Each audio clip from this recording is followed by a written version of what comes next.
So you're ready to apply for that dream job, head off to college, or maybe chase a big promotion.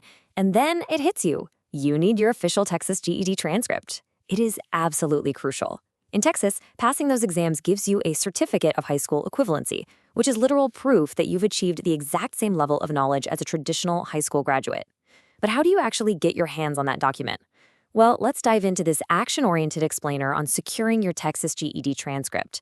Whether you're totally new to the state system or you've tried before and just hit a brick wall, I'm going to give you every single detail you need to retrieve your credentials quickly, easily, and without the headache.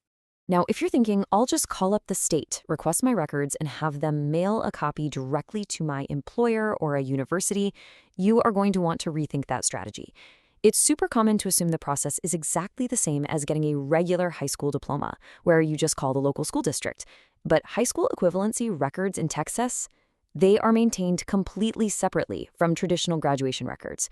The reality is, the process has entirely changed over the last few years. The Texas Education Agency, or TEA, has made a complete transition to digital record management. So this explainer is going to be your definitive guide to navigating this strictly digital retrieval process, making sure you get your credentials securely and without hitting any of those frustrating administrative roadblocks. Here is our roadmap for this explainer. First, we'll cover the state's strictly digital policy, no more mail. Then I'll walk you through a step-by-step retrieval guide. Next, we'll tackle fixing common record errors. And finally, wrap up with some essential tips and a quick disclaimer. All right, moving to Section 1, strictly digital, no more mail. Let's go ahead and clear up the absolute biggest misconception about retrieving your records in Texas today. What's really striking here is just how final this policy is. The Texas Education Agency has permanently stopped sending duplicate certificates and transcripts through the U.S. Postal Service, fax, or direct email. And honestly, don't even bother driving down to your local testing center. They are legally prohibited from printing or issuing duplicate certificates. The TEA is the only entity authorized to issue these in the state, and they will absolutely not mail physical copies or send those sealed envelopes to colleges anymore. Instead, colleges and employers are essentially required to use the state's online database to verify your credentials. So, you have to use the online certificate and transcript search database. You can grab a free verification letter instantly, or for a simple $5 fee, you can get the official PDF of your actual records. And for $5, what you get is pretty fantastic. You instantly receive a secure PDF file that includes both a diploma-style certificate that you can actually frame, plus an official transcript that lists out all your specific test dates and scores. You just pay right there in the portal using either a credit card or an ACH electronic check. Once you've got that PDF saved to your computer, you can print it out yourself or just email it directly to college recruiters and hiring managers. It really is a game changer. Now that we know the cost and how it's delivered, let's look at Section 2, our step-by-step retrieval guide. I want to break down exactly how to navigate this online system so you know exactly what to do. Here is your exact path to success. Step 1. You access the Texas Certificate of High School Equivalency, or TXCHSE, search portal online. Step 2 is super important for data privacy. You absolutely must check the mandatory authorization box declaring that you are the certificate holder or that you have explicit written consent from them. Step 3 is where people tend to mess up. You have to carefully enter your exact legal first and last name, and you can only use alphabetic characters and spaces, no special characters. Finally, Step 4, you pay your fee and download your official PDF. It's incredibly streamlined as long as your info perfectly matches what the state has on file. But let's be real, what happens when things don't go perfectly? Let's jump into Section 3, fixing common record errors.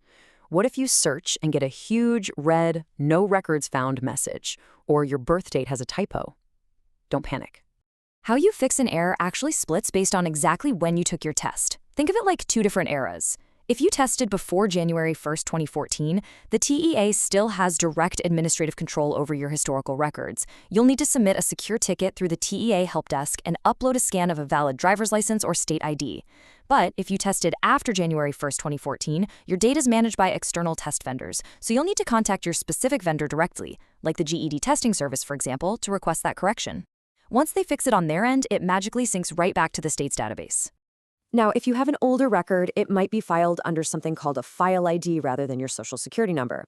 If you want to make grabbing these records way faster for yourself or your employers in the future, you can easily link your older file ID to your social security number.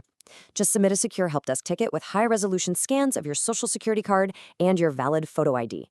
The state staff will validate it, update the database, and smooth out your whole digital footprint. Okay, please pay very close attention here because this highly restrictive policy catches so many people off guard. The name on your transcript must match your legal name at the exact time you completed your final subtest. The state strictly prohibits updating the name on your credential for life events like marriage or divorce. You absolutely cannot change it for those reasons. Administrative name updates are legally restricted to very narrow court-ordered exceptions. We're talking things like witness protection programs, court-ordered gender marker changes, or legally compelled court decrees. So yes, unless you are literally in witness protection or have a judge's decree, your maiden or previous name is staying on that document permanently. Let's bring it all home with Section 4, Final Tips and Disclaimer. Just a little final guidance to make sure you're totally prepared to navigate the Texas system. As always, please remember that while the information in this explainer is highly accurate based on the state's most current updates, administrative procedures can and do evolve.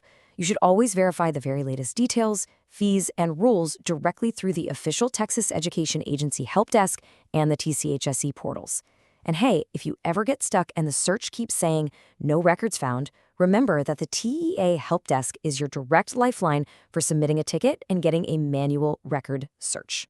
We've covered exactly why you need it, the big shift to digital, the specific steps to download your PDF, and even how to troubleshoot older records. You now hold the definitive roadmap. So, as you look toward that next big career leap or getting that college application submitted, ask yourself, is this simple $5 digital download really the only thing standing between you and your future?